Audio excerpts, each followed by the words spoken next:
บัดยังไงสุดใดบางปอนมาเป็นไงได้ยมมาแพ้ยมปีเปรียบมวนที่บางปอนสามอายะนี่คือเคยเจียโดยจะเป็นนิยมแต่นังการจำเปรียบอย่างนั้นบางปอนรายวีตัววิดีโอ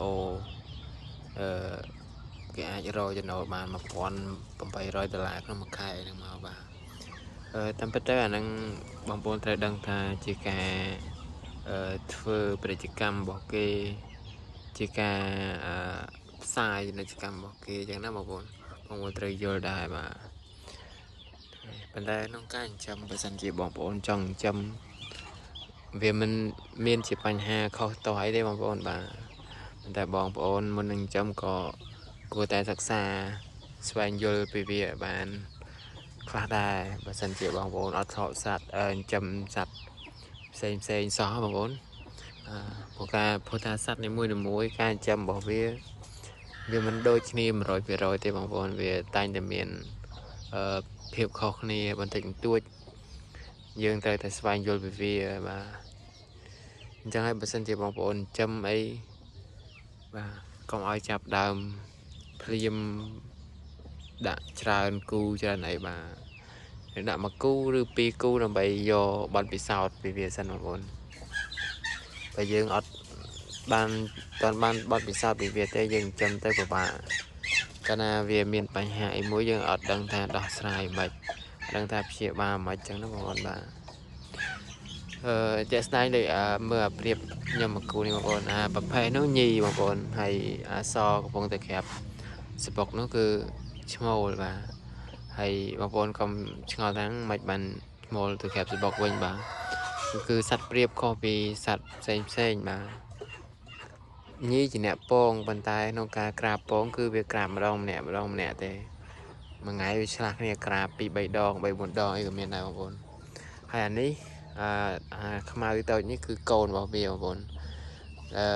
ដោយសារតែវាញាស់នៅក្នុងវាពងនៅក្នុងខែក្តៅក្នុងអំឡុងចុងខែ3ជិតចូលខែ4បងប្អូនអញ្ចឹងពង2គ្រាប់គឺញាស់បានតែ1គ្រាប់ទេដោយសារតែអាកាសធាតុវាក្តៅពេកវាធ្វើឲ្យពងវាខូចអញ្ចឹងណាបងប្អូនហើយអានេះកូននេះគឺទៅតែកន្លះខែដូចជាកន្លះខែ17ថ្ងៃអានេះបងប្អូនលើសតែកន្លះខែតិចហើយនោះពងទៀតហើយពងបាន2ហើយពងបាន2ហើយក្រាបហើយវាក្រាបហើយបងប្អូនមិនមែនទៅតែពងទេក្រាបបានជា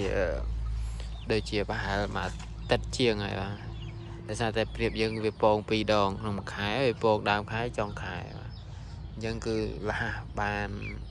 ផលលះបានកូនទេបងប្អូនអញ្ចឹងហើយបានថាខ្ញុំថាការចាប់ដើមគឺបងប្អូនចាប់ដើមត្រឹមតែ1គូ2គូសិនទៅបានហើយបើសិនជាបងប្អូនទិញគេកុំឲ្យអស់លុយច្រើនពេកព្រោះទី1យើងដើម្បីបានបទពិសោធន៍ពីវាសិនទី2សត្វហ្នឹងគឺវាឆាប់បានផលទេបងប្អូនវាពងដើមខែចុងខែដើមបានន័យថាដើមខែពងម្ដងវាក្រាបហើយដល់ពាក់កណ្ដាលខែហ្នឹងវាញាស់ហើយញាស់ហើយកូនទៅតែអាយុមួយអាទិត្យទៅកន្លះខែហ្នឹងវាពងទៀតហើយបងប្អូនតែនេះចឹងក្រាបពងហើយពង2គ្រាប់ហ្នឹងហើយក្រាបបានរយៈពេលប្រហែល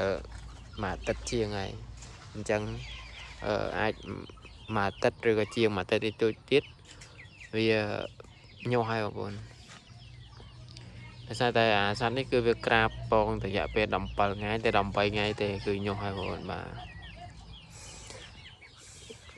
កូននេះអាយុវាថាកន្លះខែចុះបងប្អូនខ្ញុំចាប់ថ្លឹងហ្នឹងហ្មងគឺបាន5ខំកន្លះហើយបងប្អូនសារតែនេះវាជាប្រៀបមន់ធម្មតាបងប្អូនមិនមែនប្រៀបមន់ក្រងទេអស់ធំហើយអានេះគឺវាគីឡូវាថាលោ16ខំអីនឹងអស់ហើយ5ខំ6ខំអាចមានលើស6ខំខ្លះដែរតាមពូជវាធំយើងចំណៃវាដល់អញ្ចឹងតែអត់អាចដល់7 8ខំអីឡើងដល់1គីឡូអីខ្លះដូចមន់ក្រងគឺអត់ទេបងប្អូនមានតែពួកមន់ក្រងហើយមួយឌៀនអីទេអាចឡើងដល់8 4ខំ1គីឡូអីបងប្អូននេះពងវាបងប្អូនខ្ញុំមកបង្ហាញពងវានេះគឺពងបាន2គ្រាប់ហើយក្រាបរយៈពេលមួយអាទិត្យជាងតិចតួចហើយអញ្ចឹងតែមួយអាទិត្យជាងទៀតគឺញាស់ហើយបងប្អូនតែកូនស្ដាយកូនវាពងនៅក្នុងខែ3នឹងក្តៅពេកវាធ្វើឲ្យខូចពងអត់មាន វាញាស់បានតែមួយក្របងប្អូន